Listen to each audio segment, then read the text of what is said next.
Today's episode was brought to you by Wild Bill's Fireworks, PopChevy.com, and the Kent Rose Foundation. This episode is also brought to you by TheForkIn.com. Today we welcome our special guest, Doug Johnson.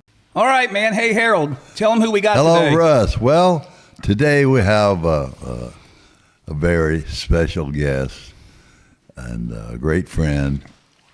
He's been in Nashville for some time and has made his mark very well. And it's none other than Doug Johnson. Yeah, man. Happy to be here. Famous writer, producer, and one time was an artist, and we'll let him tell you about that. But we'd like to welcome all of our viewers and listeners to the podcast today. And we're going to get right into more interesting things than I can say. And Doug, welcome to Behind the Shed. I'm thrilled to be behind the shed. It's not the first time. First time on this one. Yeah, I would suspect you know what a shed is. Oh, my gosh. Yeah, from Georgia. Yeah. Two Georgia guys. Yes, two Georgia That's right. guys. Where in Georgia for you? Yeah, I'm from Bremen. Okay. I grew up in a little town called Swainsboro. Yeah, I know where that is. Which Webb Pierce on the Webb radio Pierce. station back in the day. Waynesboro and Swainsboro. That's right. That's right. Yeah, man. Yes. Sorry, am I talking too No, loud? you're just a little no. too close. Okay. Hey, Doug, well, tell us about how you got in the record industry and how you started. Well, I grew up, my dad was a windshield wiper piano player. So I grew up not knowing that you could ever do anything without being around the piano singing. And so if you had a barbecue or we watched a Georgia Bulldog football game or somebody got married or whatever, we all gathered around the piano and sang. And he was amazing. He paid his way through the University of Georgia playing music. Yeah. Then he had an ugly baby boy. He decided he needed a regular job. And so I grew up, I just fell in love with it, but I don't know if there was ever anything else I wanted to do. Yeah. Thought I wanted to play college football. Went to summer camp at Auburn, two summers. And when I realized there were guys that outweighed me 125 pounds that could run the 40 faster than me, I went, you know what? I think I love music. and I asked my coach years later, I said, is there a Rudy on every football team that, is not really very good, but he inspires the good players? And he kind of went, I said, thanks a lot. I could have died. So I just, I started playing music, played in bands. I was in a rock and roll band when I was 14. Everybody else was 17 or 18, which... you can imagine how a 14-year-old's trying to prove he can be crazy. Oh, yeah. And just ended up playing music, I was in Savannah, Georgia, playing in the club. I was there 18 months. I was 19 years old. I was making $600 cash a week. I had a van that was paid for. They owned a restaurant so I could eat any lunch or dinner for free. And so that was rich back then. That was a long time ago. And I used to love to go hear a guy who was 47 years old play every time I wasn't playing. He was a songwriter. And he called me one Sunday and said, Doug, you're getting all my people. And anyway, that night I dreamed I was 47 years old and that I was calling a 19-year-old. And I called my daddy the next day and said, I got to get out of here. I'm going to be that guy. And so there was at Georgia State University, there was a music business 2-year degree. My dad said, hey, I'll spot you 3 months. Help you get going. And I got in there. Through that, I was able to do an internship with Bill Lowry. Oh, yeah. Oh, And wow. you know lots about Legendary. Legend. Like, I think he's #1 publisher in the world in 1969 or something. It's just tremendous. Man. Joe South, Tommy Rhodes, Ray Stevens started there. Yeah. The Atlanta Rhythm section. Billy Joe Royal. Billy Joe Royal, all those people, incredible. Tommy Rowe. Tommy Rowe. And so during this internship, at 5 o'clock, I got off. And they were rebuilding the studio. So I went to the studio, picked up a hammer, and would work till 11 o'clock at night with them. I was like, man, I'm in the studio. And so when they when they were finishing the studio, they asked me if I knew how to engineer, and I went, well, yeah. Good answer. You know what? That answer works a lot. It does. But, Why, yes. Yeah. You know, if you can just get them to ask. Yep, absolutely. And so I went to work there. Rodney Mills, who was a great, great engineer, did all the Atlanta Rhythm Section stuff, 38 Special produced and engineered, kind of big brothered me, kicked my butt, but big brothered me. And so I got to do that. And then I was there for a while. Then I finally decided to go independent. All these rhythm sections would come through Atlanta, and they say, hey, you ought to come to shows or Nashville or Austin and work. And I went, that sounds like fun. So I went independent and started coming to Nashville. First time I came to Nashville, I got an apartment. I had it for 6 months. I had the absolute cheapest apartment I could find.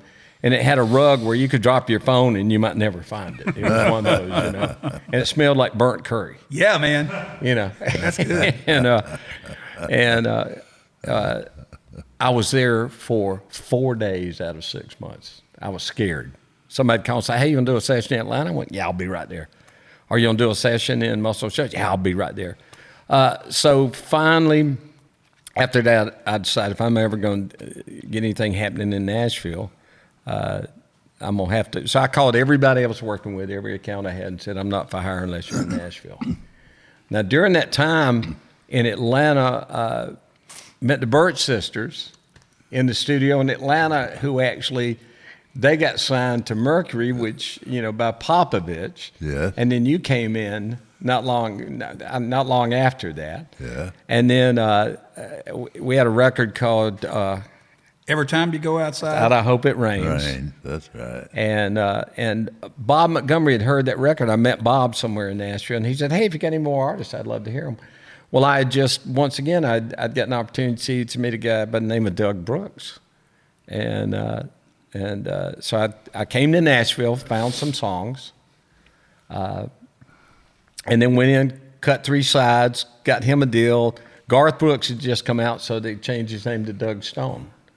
And got him a deal, and that led through that. I was doing a lot of engineering for epic artists. I was doing some with Shenandoah, worked on Dolly, on Skaggs, Ricky Skaggs, and just through that, when they had an A&R job, come open, they said, do you know how to A&R? I went, yeah.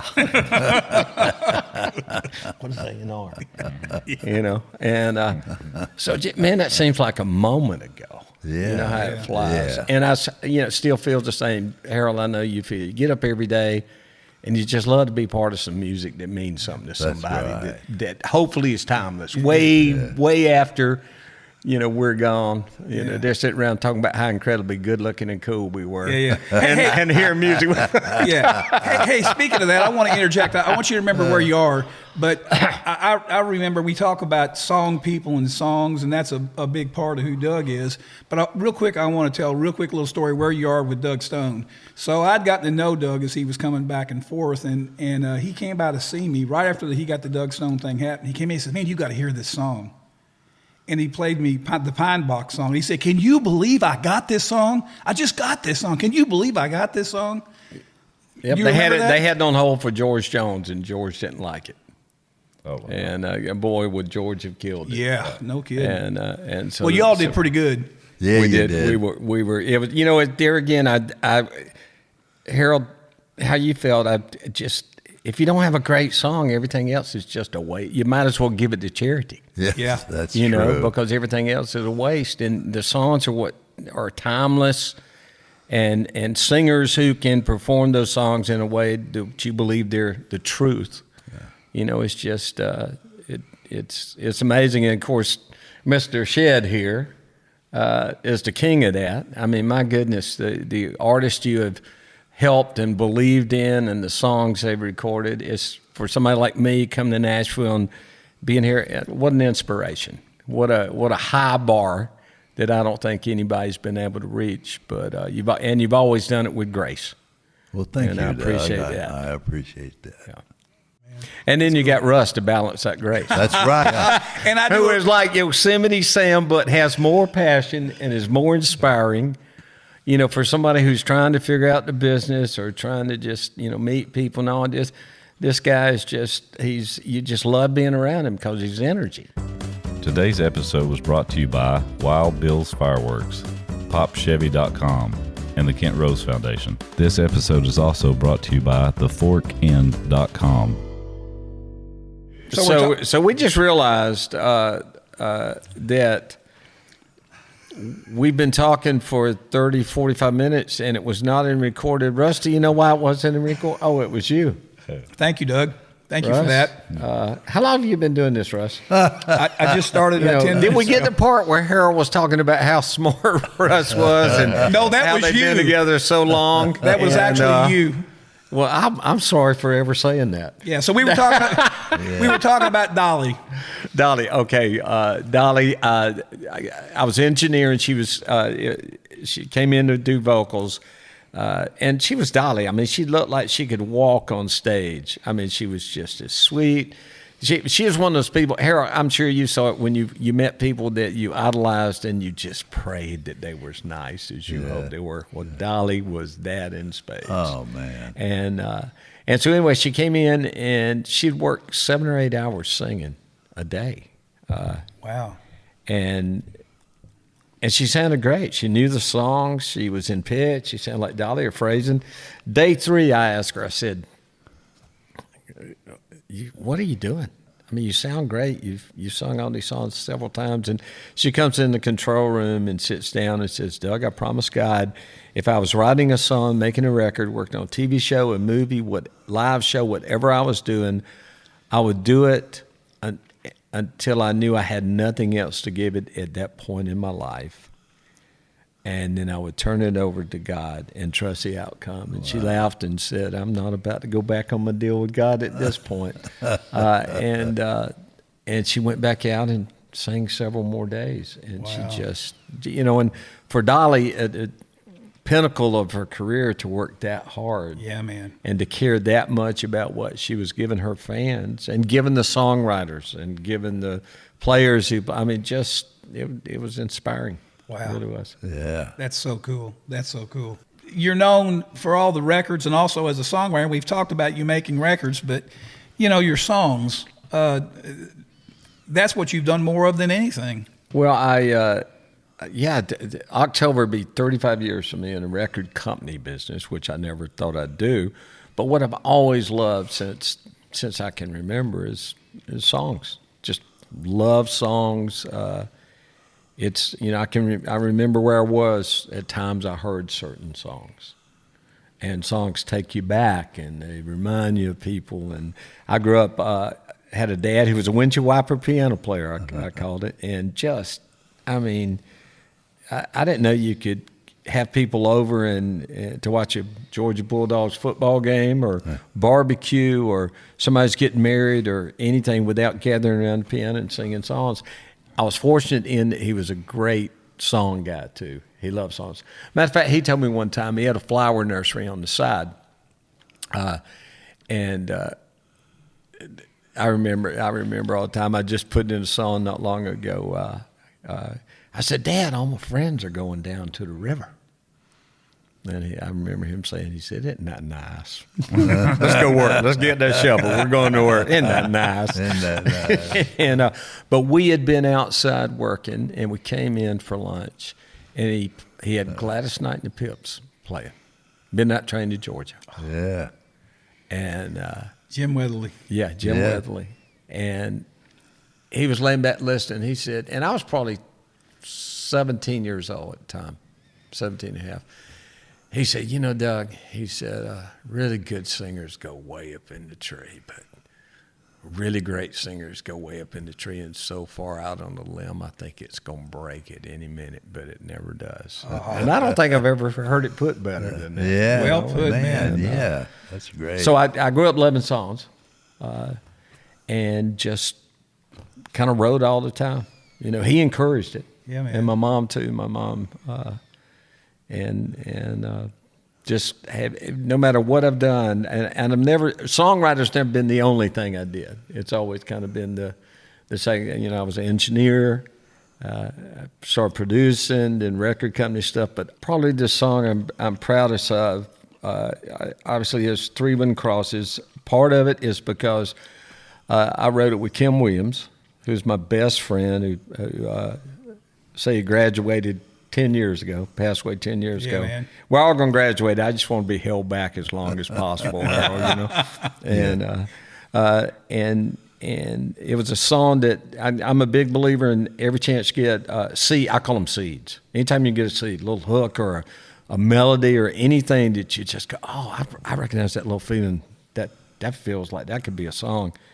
And so I'd gone home. I was sitting there with Lisa. I'd picked up the guitar, sitting at the kitchen table, and I said, hey, come check these people out. And it was the first verse of Three Wooden Crosses.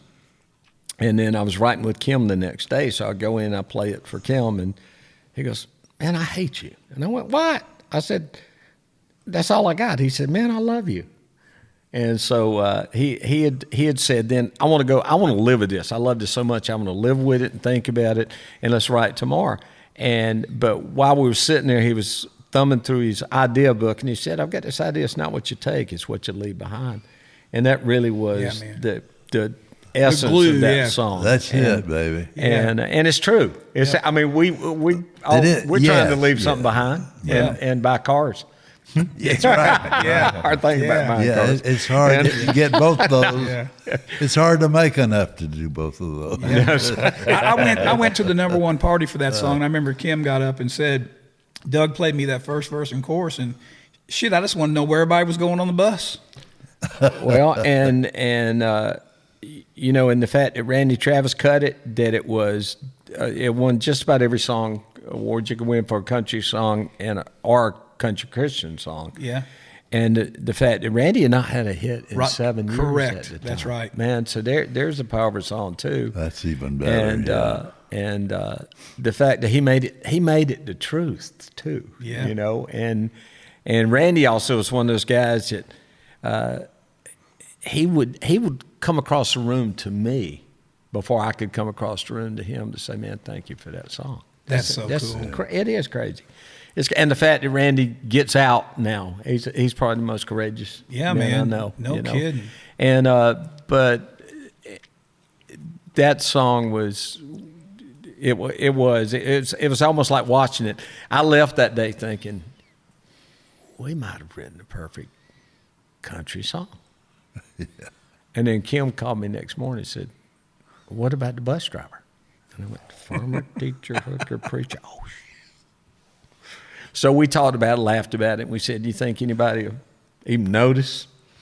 And my story was the bus driver was Jesus. It was divine intervention.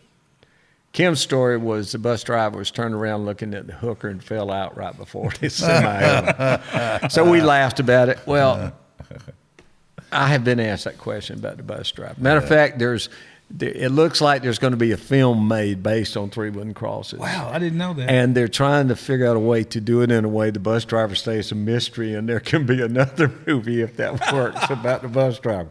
So wouldn't that be incredible? It would be great. Then we could be brilliant. Yeah, man. It would instead absolutely. of just not thinking about it. Yeah, man. And then what's crazy too, I just loving songs.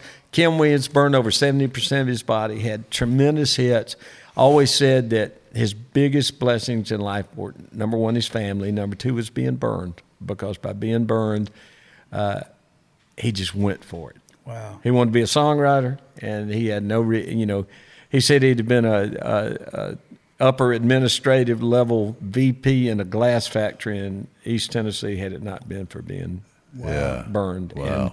And he decided to go for it, and just tremendous career, and just one of those guys that I can still hear his laugh. Most beautiful man.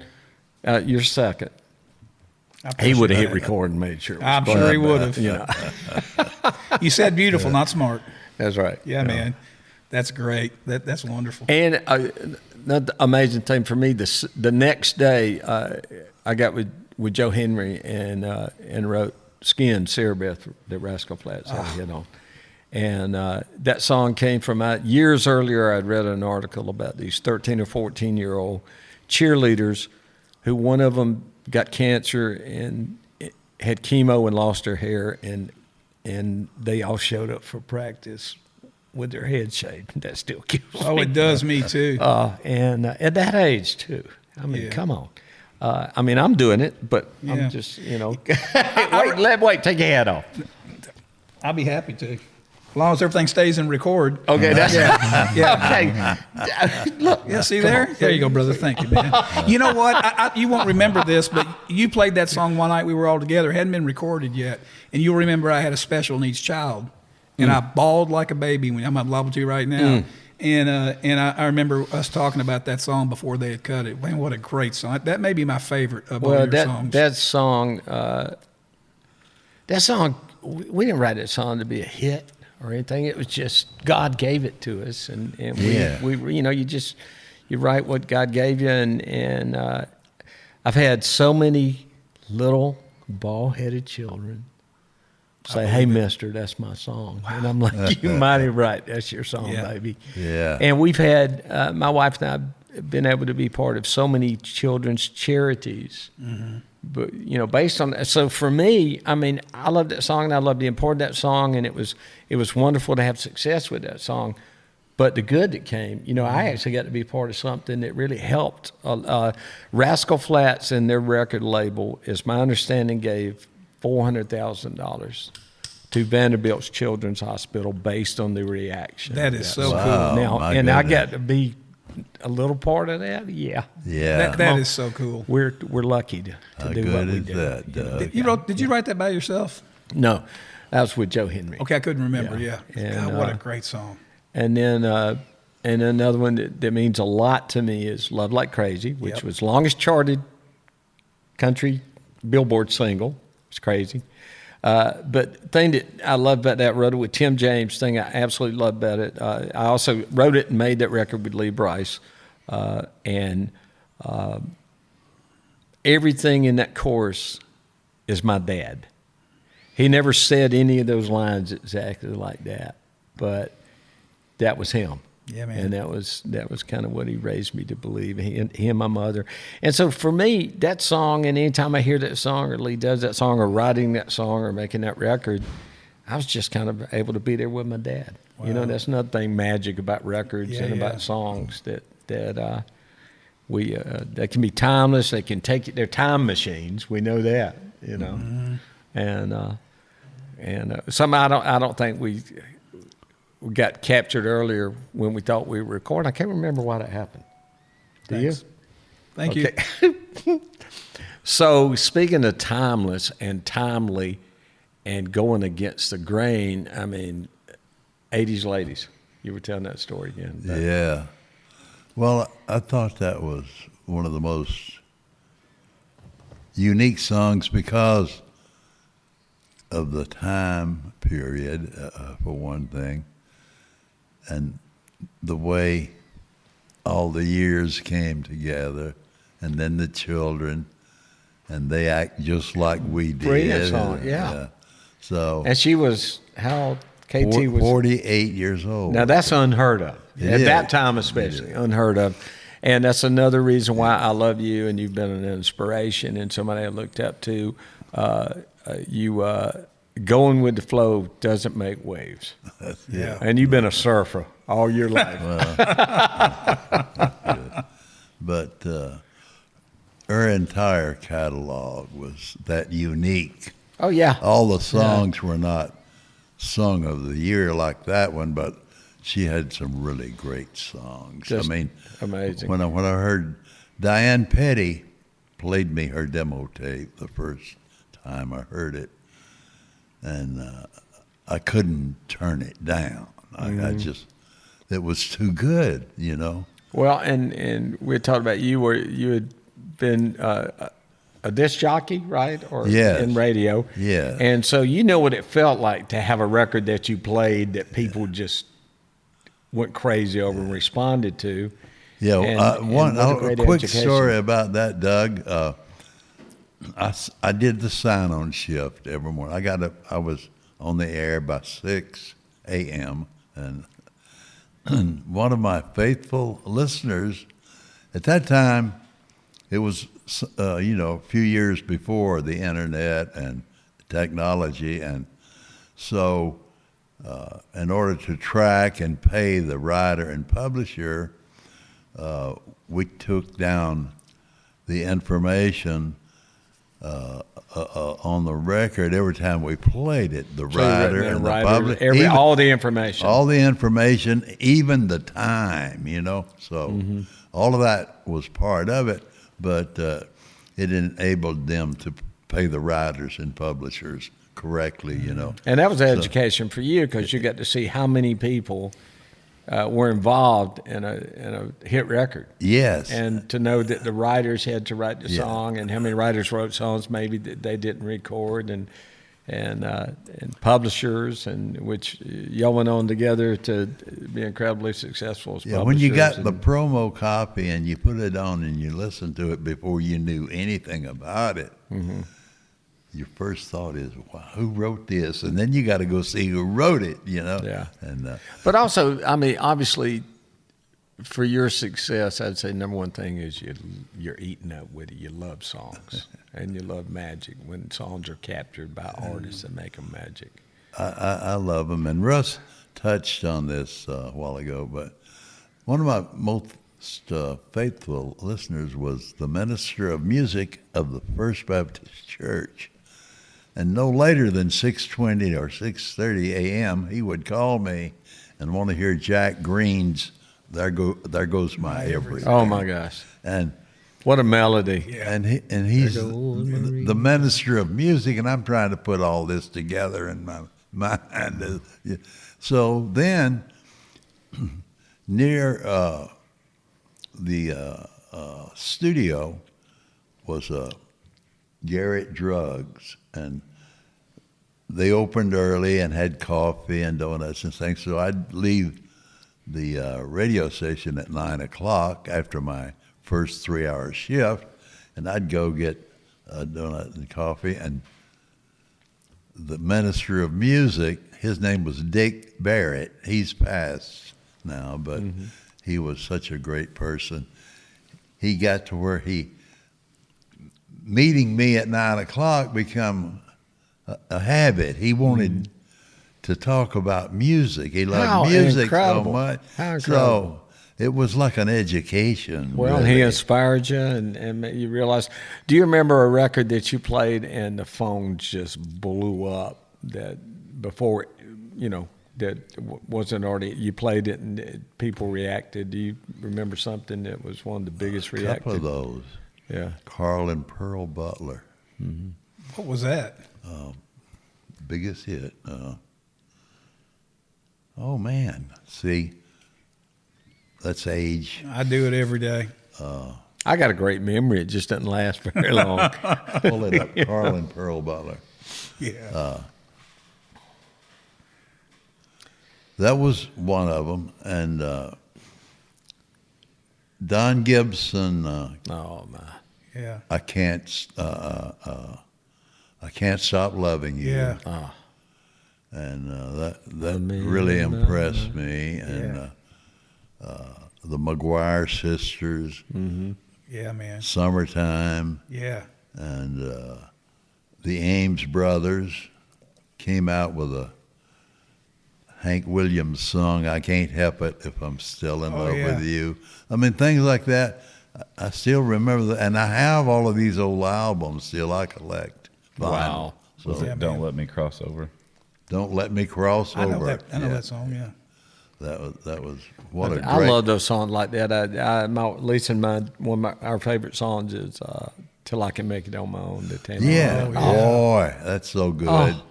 Heartbreak. So we had talked about this earlier. I don't know if it got recorded or not. Thanks. You're welcome. I'm here for you, buddy. I'm here for you. How sad songs can make you so happy. Yeah. Make you feel so good. And I guess it's because you hear a sad song, it moves you, and you realize, well, I'm not alone in this world, even on blue days. Yeah. And but we're talking about Kim Williams. We'd go to Kim and Phyllis's on weekends. Kim and I'd write, and he had a book of Hank Sr. lyrics. And I'd get up before everybody and get a cup of coffee, and I'm sitting there reading these Hank Sr. mournful lyrics. And it dawned on me, how can this make me feel so good? Yeah. And but they do. So that's just, once again, the magic and mystery of great songs, words, and melodies, and artists that do them in a way. And I'm sure you've been aware of artists who, several artists that did the same song, but that one artist did it in a way to where it just, that's what the song was looking for. Yes. Yeah. And crazy. It's fun. Yeah. What a meeting. Hey, so what would you say is like your favorite record you ever worked on, or the most meaningful, or the, I don't know how to ask that question, but Well, the Love Like Crazy with Lee Brice, because of Lee needed a hit at that point, right? And then that song made me feel like I was with Dad. Oh yeah. And a lot of times too, I wrote a song with like things that I wrote and I produced. Living in a Moment, I wrote with Pat Bunch. Yep. What a great record, great song. I love Pat and I miss Pat. And then Kim with Three Wooden Crosses. I'm just thankful. So two of my favorite co-writers have gone on to be with Jesus, and I was just so lucky to be somebody that, even though I was a record company guy, what they did was right, and they were so good to me. Yeah, man. And we wrote, and I miss them. And anytime I hear one of those songs, every now and then I'll find an old song. Just found one a couple of weeks ago that there was an old song that Larry Shell and Kim and I wrote, and Michael Peterson is actually going to do a version of it. We're going to get this thing called "We're Americans" and being the 250-year anniversary. Yeah. And it's like, so that was a little gem I found, but it just made me feel like Kim and I were still working together. Wow, that's cool. That's what I love about it. So the first two records I ever bought, I think my dad let me act like I was cutting the grass. I don't think he let me turn the lawnmower on to earn money. And I bought, it was a Hank Jr. singing his dad's songs soundtrack of Your Cheating Heart. Wow. That George Hamilton starred in. I remember that movie. And the Monkees. Wow. Monkees album. And I didn't know the difference. Yeah. I loved them both. And they both went around, Yeah. And then years later, I did a couple albums on Hank Jr., and it's just like, man, I cannot believe this. Way back when, that was who I listened to, and first record, one of two records first that I spent money on, and I get to work with this guy. Yeah. And he was one of those guys, he'd walk in the room, and, you with Alabama and all those people, certain artists walk in the room and the air changes. It does. It just somehow It certainly changes. does. And they have a gift. And people like Garth. I said about Garth always to Bob Dole, his manager, I said, Billy Graham better be glad that Garth didn't want to be an evangelist. Because I'm not sure we'd have heard of Billy, and I'm a big fan of Billy. That's funny. And, well, you had said a while back about Billy Ray. You said he had been touched by the master's hand. That's you could right, feel it when man. he walked in the Oh, room. man, Yeah. and Same that thing. record, Yeah. It's a gift. Yeah. Yep. I still don't know why you didn't believe in that song. I don't know. You told that story Yeah, right on yeah, this. yeah. I mean, believing so much. And Yeah. how many people did you play it for? Said, if you ever play that song to me again, Honestly, I can't count. But, there were lovers, too. If I you remember I tried to get, I know, you know. loved it, too. But it was split. As in, not everybody hated it. 50% of the people absolutely loved it. The other 50 absolutely hated it. Hey, you know what? And how some of the biggest records ever were where people were just totally divided, but they were passionate. Yep. And I remember. Sorry to interrupt you, but I remember hearing my mother-in-law and my daughter, same day. They weren't in earshot of each other, singing "Achy Breaky" in different places in the house. Isn't that funny? And I went, now there's a dang hit. Yeah. When you got, two generation apart, and they're both humming that song. Well, you were always one of those guys that it didn't matter. if I had a song, I'd play it whether you had an artist or not. That I would find people that I thought were true champions. And you loved that song. I remember you didn't have anybody for it, but yeah, it was split, completely split. Yeah, for sure. Can you talk about Pine Box a little bit? Okay, so Pine Box, I had just come to town, had just gotten an artist by the name of Doug Brooks, a deal on Epic, on CBS, and then became Sony. Sony bought him, and it was Epic. And I was working in Atlanta. I heard Doug. His name was Brooks, but since Garth had just been released, they changed the name to Doug Stone. And Margie Hunt, bless her heart, she was A&R under Bob Montgomery, and she said, I got to play you a song. And she played me Pine Box. And I literally got down on my knees and I begged for the song. And she kind of laughed and said, well, we've got on hold for George Jones. Well, I got a call later that George doesn't love it. You can have it. And I couldn't believe it. It was just, it was a lesson for me. If somebody said, describe the song you're looking for, I would have said, well, don't play, he's from Georgia, so don't play me a song with Georgia in it, because I may think it's hokey. Right. Can't be anything about death. No. Doesn't need to be a ballad. So I've been beat up by, my wife's part of a group called Chicks with Hits, ladies who represent songwriters. And I will never say anything if I pass on a song other than I don't think so. Yeah. And they beat me up and said, why do you say that? I said, well, that's true. I don't think so. I may not be right, but I don't think it's what that artist needs to sing or what we're looking for. And that song was a big lesson for me, because if I had described that song, what we weren't looking for, there's no way somebody would have played me that song. Yeah. Now, you were still coming back and forth from Georgia. Yeah, I was living in Atlanta, coming back. Had gone independent, had worked for Bill Lowry in Atlanta, who was a just incredible song man. He was in radio. Matter of fact, he's in the Radio Hall of Fame.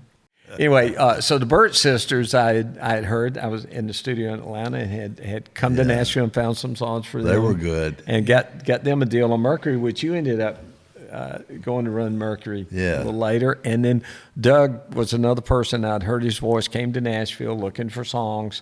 That's one thing I loved about Nashville. Even then, Harlan Howard gave me a song for Doug. Wow. And all I was somebody excited about this new artist. Yeah. Harlan was the greatest song plugger of all time, so to me. So he'd call me and say, he'd call you Juvenile. Yep. Hey, Juvenile, I want you to come over and I'll pitch some songs. He'd have 3 songs. Yeah. And the first 2 would absolutely have to be the worst Harlan Howard songs he ever wrote. And I'm sitting there sweating. It's like, man, I can't pass on 3 Harlan Howard songs. And the third one would kill you. Yeah. Yep. And then down the road later on, I said, did you? He went, yeah. He said, I got the 2 worst ones I could think of, so you'd really love the third one. That was the one I wanted you to hear. Oh, that's funny. Oh, that's so good. That's funny. Oh, yeah. What a great songwriter he was. Oh, my God. And character. What a great human being he was. Yes. Yeah. Well, you coming from one who is yourself, brother. So. Yeah, man. Oh, I love Harlan. I remember the day you got Pine Box. We mentioned that earlier. But, I mean, I'll never forget that day. You would come by to see me and say, I got to play you a song. Listen to this. God almighty, I can't believe I got this song. You were so excited. I'm going to get it. That was so great, man. That was cool. Yeah, that was one of those records that it seemed like making that record that I could have put a chainsaw on that record and it would have worked. Yeah, man. Well, that was a very good record, man. Yeah. That was a great record. Yeah. Well, and it's, for you and making records are just moments. I mean, there's a song. Yeah. And they're the essence of how the singer sings a song, but then there are moments in the record that capture you and take you somewhere. And it's just, it's fun trying to paint those things. And sometimes they paint themselves.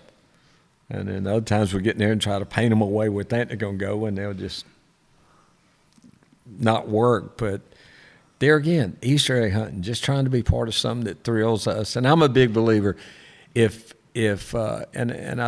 tell a writer and an artist this, man, if you really have a gift, that God gave you, then I believe He gave you the mechanism by which to know you're using that gift. Yeah, and that's man. on the back of your neck. It's a hair and those goosebumps. And if you can't make yourself love it, how in the world is somebody else going to love it?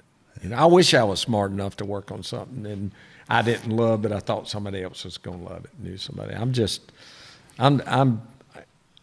going to be when I'm working on something. I hope to be the biggest fan.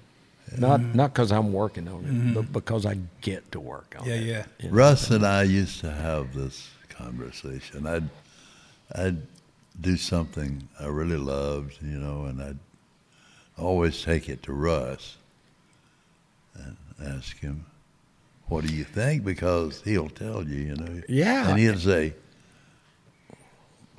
"You can't get that on the radio." And I said, "But do you love it?" Mm-hmm.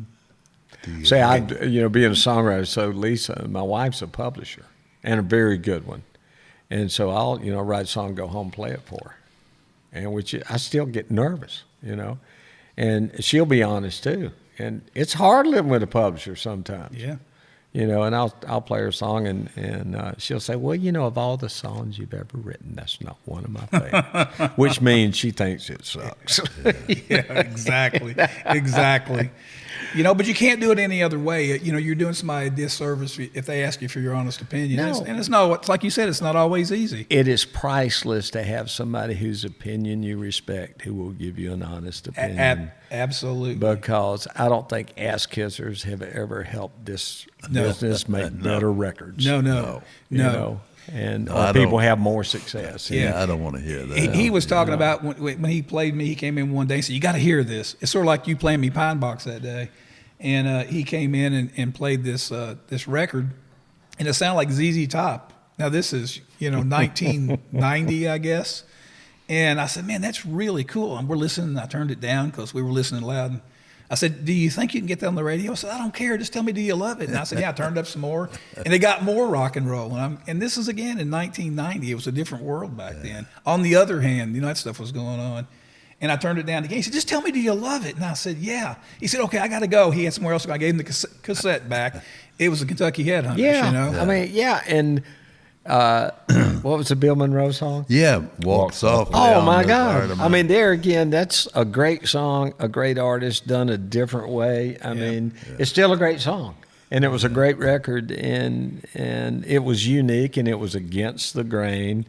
And for me, as a songwriter, I've always been a songwriter as part of a job. So I was an engineer, and then I was a producer, and then I was a record label guy that wrote as well. And I've never had success, I don't think, with a song that I wrote to try to be a hit. I just tried to write something that God gave me and that I loved and I thought, could mean something to somebody.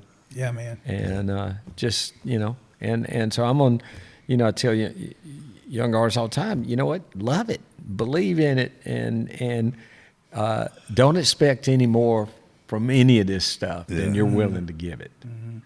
It's one quick thing about the Headhunters, how that came about.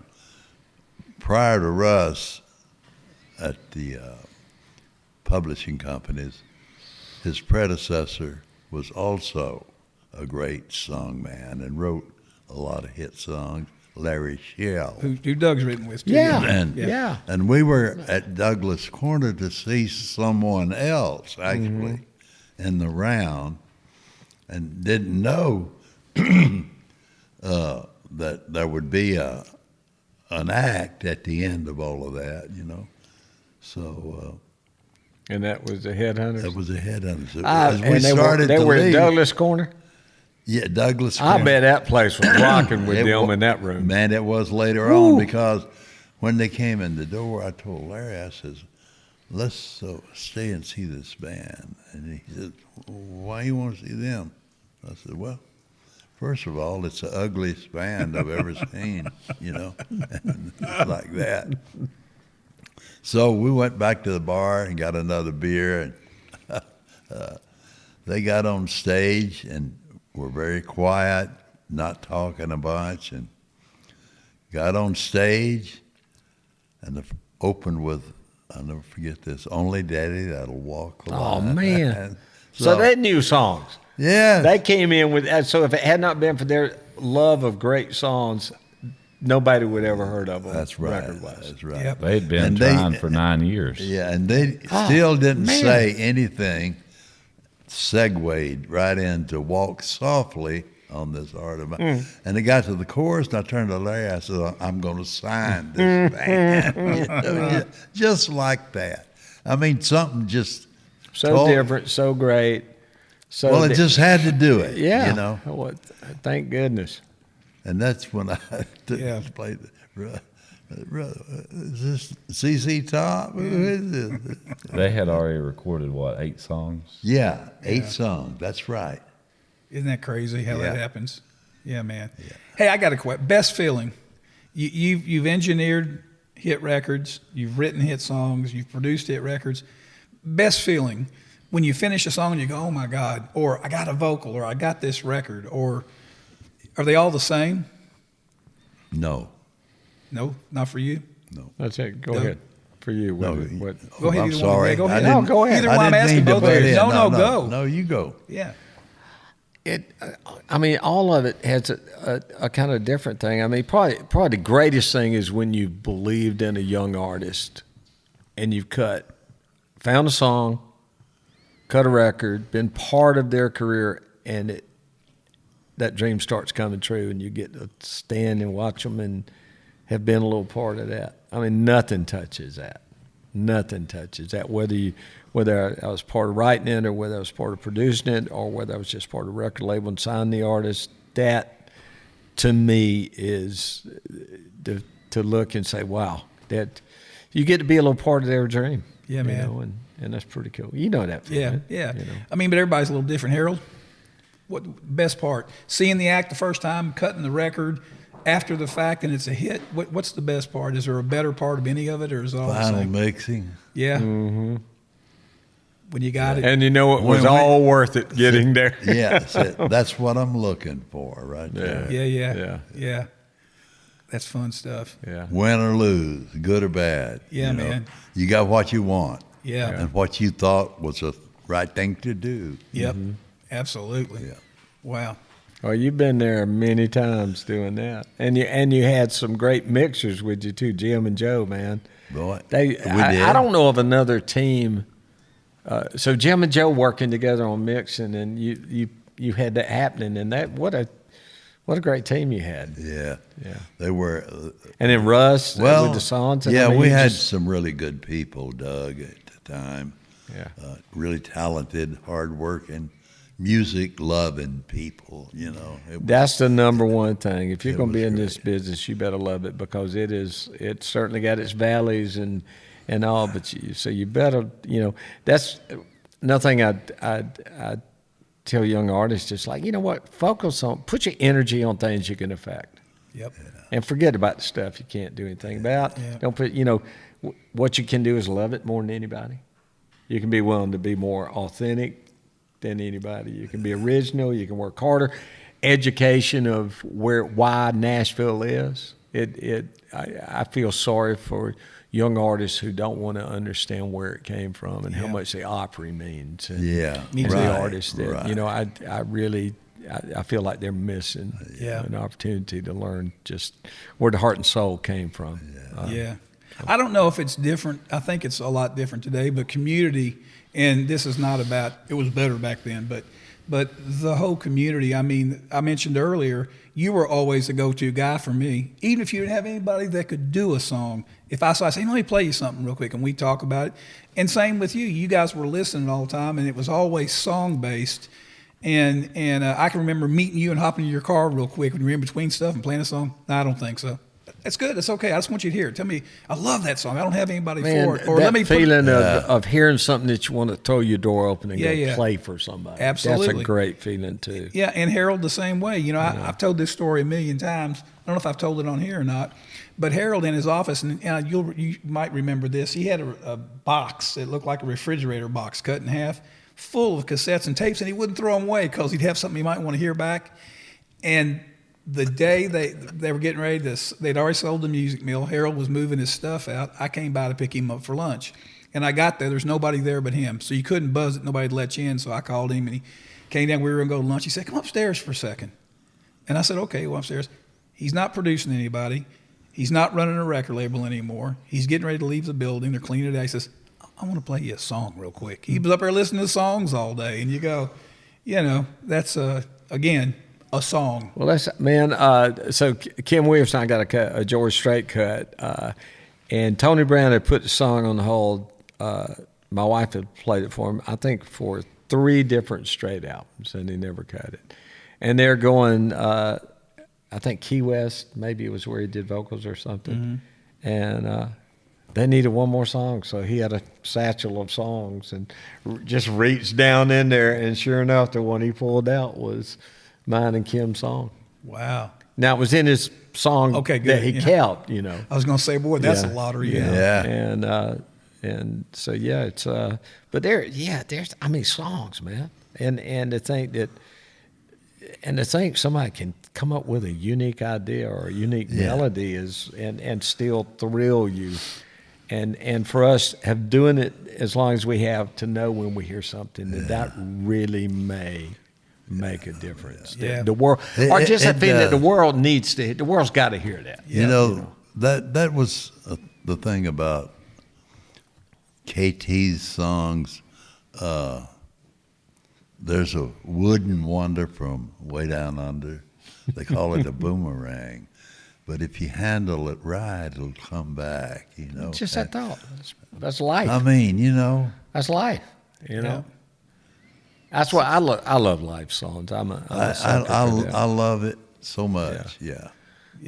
And we get to, it's one of those things we get to share. We get, we remember where we were sometimes. People fall in love to them. People decide to pick up the phone and call somebody they hadn't thought of in a long time, or just dance and forget there's problems. I mean, it's magic. And the fact that we get to do it and make a living and try to help young people that have a dream.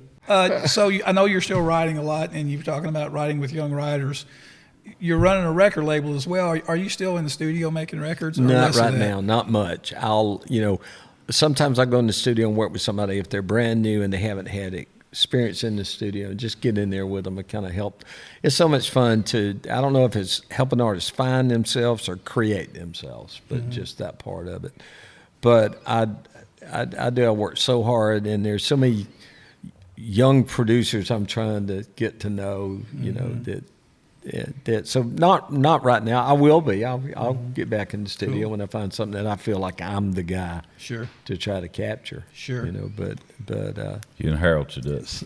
Some of those young guys are incredible too. Yeah. Music people. One of your friends, Nick. Oh yeah. Boy, what a music guy he's gonna be. Yeah. It's fun. He's talking about Nick Autry. Oh yeah. Nick He is works with studio manager over there. Does he work with you? Nick is he's great, and he's a great engineer, songwriter, and he likes stuff real. He doesn't want polished and I was really impressed with him. Yeah. Well, I'm gonna tell him you said that, because that'll mean a lot to him. Yeah, we like that'll Nick mean a lot. a lot to him. Yeah, he's really good. And I love his personality. He's such a cool guy. He is. He's excited. Yeah, he is. He's excited about it. But that's the thing, Doug. You got to have a really great team of people around you. Guys like Nick, like Russ, like Larry. People that inspire you will be honest with you. And then will you've push got you, those writers. They attract these other guys like Donnie Lowry, and man, and then you got people like Lisa Ramsey, who is great, and all of this stuff, and you get it all together. And I remember. When we signed Toby and finished his project, and he did his first kind of introduction show, we all went back to the mill after the show, and we're here. Everybody's still there. Lisa's there. Russ is there. Toby's there. Everybody that loves it and worked there was still there. Yep. And Russ is playing Toby. Toby had said, Russ, I want to find some songs and stuff, And Russ says, I've got one I'll send to you. He says, well, what's wrong with right now? So at 3:30, Russ is playing Toby a little less talk and a lot more action, which turned out to be one of it. And just the fact that nobody would leave the studio, and that's the way I felt. I love being in a studio. Well, and part of it, though, Harold, was you made that environment, and you started by loving it that much, and pulling people together that loved it that much. And magic things can happen when you're doing that. Absolutely, you can't stop it. No, you can't. You can get in the way of it, but if you get out of the way of it, it's pretty incredible what can happen. Yeah. And we get to do it with people we respect and people who inspire us and challenge us, and you realize that, hey, thank you, God, I just get to be a little part of this. Yeah. Hey, if you love the music, chase your dream. Go ahead. Absolutely. Yeah. So tell me, as a record company guy, we did this earlier, but we talked about it a little bit, but the toughest gig you ever had when you went to work for a record label, all of a sudden now you're having to make life and death decisions hard things to do, not just making records and writing songs. It's pure business. We got to take care of this. So I'm 2 weeks in, brand new. And the head of the label tells me, you need to go tell Waylon Jennings that he hasn't cut anything that radio will play. And I'm like, that's my job? And he went, yeah. I love this story. And I went, man, I don't know if, I wanted to get in record business because it's like, it's going to be great. I'm going to get to help people. I love songs. I love people. It's going to be wonderful. And now I got to go tell Waylon he hadn't cut anything radio's going to play. You got to be kidding me. So anyway, so I go to Waylon's office. I go in, I say, oh, I am such a big fan. I love this, I love that, I love that. And then we finally get around to talking. I say, we don't think you've got anything that radio will play. He leans over in his desk and goes, little hoss, part of Waylon respects you getting in his face. The other part of Waylon's going to come around there and whip your ass. And luckily I said, could I speak to the first Waylon? And he laughed and said, get out of here. And about 6 months before he passed away, he called me one day and just said, hey, little hoss, you one of the good ones. That's good, all right, man. And I was just, oh yeah. Is that my job? That is so cool, man. It is. That's way cool. Yeah. Well, man, Doug, that's good. I am so glad you came by here today. I am honored to be here. Friends. Obviously, dear friend of yours and a big fan of yours as well, and then just totally inspired and thrilled to be around Harold anytime at all. Hey, I want to say one thing real quick that I mentioned earlier before you get up. I want to say one more thing. I thought this was important. Tony Hazelden, one of my very best friends, and yours, we all knew him well past this past year, great songwriter, lots of hits, said, Doug Johnson, I've never seen anybody that likes to write songs and is so passionate about writing songs as Doug Johnson. Wow. Well, it's magic, man. I mean, you get the, and coming from Tony, I mean, my goodness. But to walk in, and if you're co-writing, to walk in a room with somebody and maybe have an idea or a little melody or what, and then to watch a song come together, and you're already a lover of music, and then to feel like that song matters. I mean, that's magic, man. It is. And, he was a pretty passionate guy himself, so to say that's pretty big, yeah. Well, I appreciate that. Well, I appreciate that. All right, man. Well, thanks, Doug, Thank you, much buddy. for coming by. Right, bye. God bless you. Today's episode was brought to you by Wild Bill's Fireworks, PopChevy.com, and the Kent Rose Foundation. This episode is also brought to you by theforkend.com. Tune in next week to the music station, WWCC with Harold Shedd, broadcasting live from beautiful downtown Bremen, Georgia, 1440 on your radio dial. What you just heard just happened. Thank you for listening to Behind the Shed. We hope you enjoyed it. Tune in next week as we go Behind the Shed.